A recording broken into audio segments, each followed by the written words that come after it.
আদান প্রদান করেছে।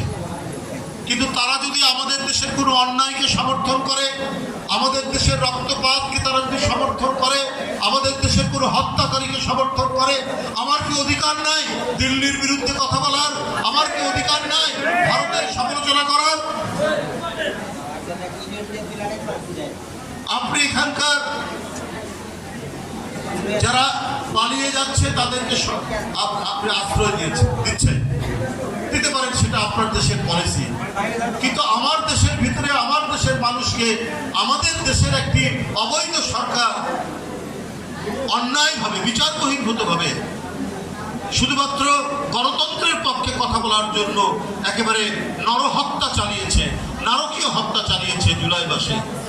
তাদেরকে আপনারা সমর্থন দিয়েছেন, আগেও দিয়েছেন, পরেও দিচ্ছেন, এখনো দিচ্ছেন। তো আমরা কি তাদের বিরুদ্ধে সমালোচনা